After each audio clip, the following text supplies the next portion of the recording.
In this video, I would like to discuss how to play by ear. Now, this might be broken into several videos because playing by ear could imply several things. It could imply picking a tune out of your head and playing it by ear on your instrument, or it could imply using a reference recording and trying to copy that recording. And those are two very different processes. There's some similarities, but I'll describe how they're different in a second. But regardless, whether you're playing out of your head or from a reference recording, you need certain skills that will make it a lot easier and a lot faster. The two general skills are ear training, of course, and knowing your fingerboard. And what I mean by ear training is learning to compare two pitches. If you hear this pitch and this pitch, are they the same or different? Obviously they're different. Some people have to work on that though. When pitches get really close together, like a half step apart, they start to doubt their ears. So some people have to actually develop just the basics of pitch comparison. From there, we start to decide, okay, if they're different, if they're not the same pitch, how are they different? Is the first note lower or higher than the second note? You start to get more and more specific. How far apart are they? Are they a half step apart? Are they a whole step apart? Are they a skip? How big is that skip? So you quickly get into working with intervals, and I'll describe those in a second. After you learn to compare the basic pitches, are they the same or different, higher or lower, you can start working on matching that pitch on your violin. So if you can hear that these are two different notes, can you find those two notes on your violin? And you start to learn, oh, that's definitely on the D string. No, that sounds like an E string kind of timbre. You start knowing where it's being played based on the timbre of the note, especially if you're listening to a recording of another violin playing it. Then it's a lot easier. If you're listening to a vocalist or a piano or some other instrument, it's a little harder because you don't have the reference of the timbre, which we all recognize what the E string sounds like. And we all kind of know the range of our G string. And so that kind of eliminates the possibilities a little bit, limits them. Once you get pretty good at pitch comparison and pitch matching, or finding the pitch on your instrument, you begin to work on interval identification. And I referred to this earlier. That's basically just the measurement between two notes. And there's certain names given to intervals that are music names. You could think of them as just a half step, a whole step, a little skip, a big skip, or you can get really specific and get the book Music Theory for Dummies, or look at all the awesome music theory sites there are online, or download an app for your phone. There's ear training apps for your phone, and it'll help you to learn what these intervals are. You might have heard the interval of a minor third or a major third or a tritone. It goes minor second, major second, minor third, major third, perfect fourth, tritone, perfect fifth. We're getting bigger and bigger by a half step. After perfect fifth is the minor sixth, then the major sixth, then the minor seventh, then the major seventh, and then the perfect octave. And that would take you from one pitch all the way up to the same pitch an octave higher.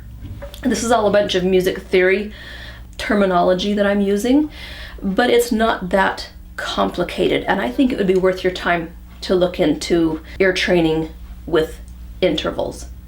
And then, of course, try to find those intervals on your fingerboard. That's part of what I meant by learning the fingerboard. But I'm digressing. We'll get to learning the fingerboard in just a second. There's two more items under ear training. After pitch comparison, then pitch matching on your violin, then interval identification, exactly how far apart are two notes, then snippet memory.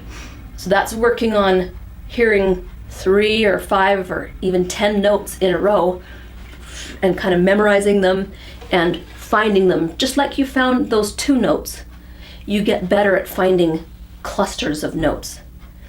And along with the snippet memory, it's not just about the notes or the pitches, it's also usually involving a rhythm. Most tunes have a very recognizable rhythm, and it's important that you be able to copy the rhythm as well as the pitches. Okay, so that's the basic ear training that you're going to want to work on, and it sounds like a lot, but it's not. You can do it in 5 minutes a day, and you really get a lot better at it very rapidly. It's nice to get fast results with some things, and ear training is one of those things. Okay, now the other major component of playing by ear, besides ear training, is learning your fingerboard.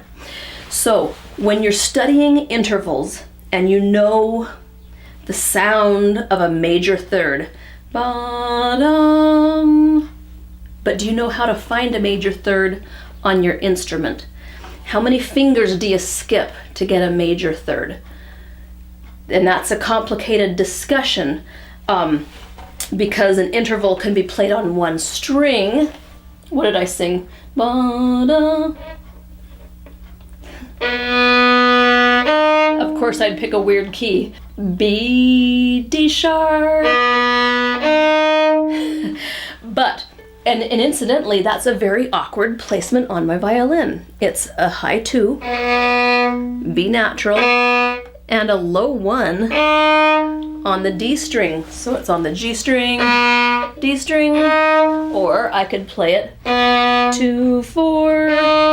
And that's the thing, when you're playing thirds, it's always one finger apart. If the third begins on a first finger, you're gonna skip second finger, and it's gonna be the next finger up. That's a third. A minor third will be slightly closer. A major third will be slightly further apart. And each interval has little rules like that, like the 6th. The 6th on the violin is on 2 strings because it's so large. In rare cases, you could do it on 1 string or with a shift. But a major 6th is a whole step between the 2 fingers. It's neighboring fingers with a whole step between them. A minor 6th is neighboring fingers with a half step between them. So figure out what those little rules are on your instrument. Of course, my online courses cover this in great detail, but it's not something that you can't figure out on your own with a little bit of research. Okay? So that's what I mean by knowing your fingerboard. Know what the range is of each string. Know what the range is of each position.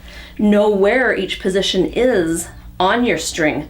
Of course, position work isn't going to apply to you if you're a fiddler or a beginning player. Don't worry about all that complicated stuff. Take it with a grain of salt. And scales. Know where the scales are and where the basic finger positions are. There's certain finger patterns that we fall into over and over again. This is one of the most common. That's a common one.